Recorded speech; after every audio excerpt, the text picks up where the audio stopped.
Good day, choir masters and choir members. Quick video lang tayo. To be a real tenor voice, if you don't cover F, F sharp, and G, you are not a real tenor. You can be a fantastic singer, but not a real tenor voice. In another way, in another way, you make that thing like that.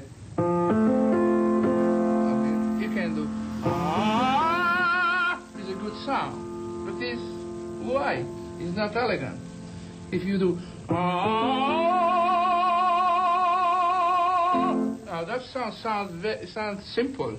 Take probably 10 years to make a sound like. Yan. So, ang narinig natin ay si Luciano Pavarotti. Yan. So, one of the best tenor in the history. And dito sinasabi niya na kung ikaw ay tunay na tenor, no? Kailangan ma-cover mo yung high F sharp, at saka high G. So, dito sinasabi niya na kailangan maabot mo itong mga notes na to. No? So, mahalaga yan sa isang tenor. So, dito sinasabi niya yung range, no? Or binibigyan niya ng diin yung range ng isang tenor na kailangan maabot mo yung high F sharp, at saka G, no? High G.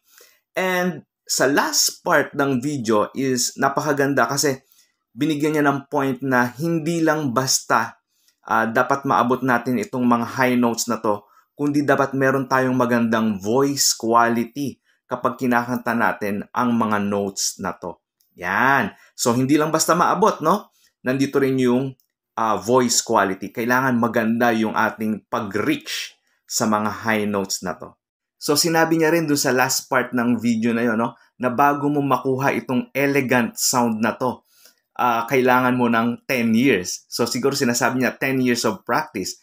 Pero syempre, depende naman yon kung gaano ka kasipag at gaano ka kadeterminado na makuha yung magandang quality ng voice mo, no? Pero ano ang point dito? Ang point dito is it takes time, no? Para mas maging magaling ka sa skill mo as a singer. So sana may natutunan kayo sa maikling reaction video na to. And we'll see you again sa mga next videos. God bless and bye-bye.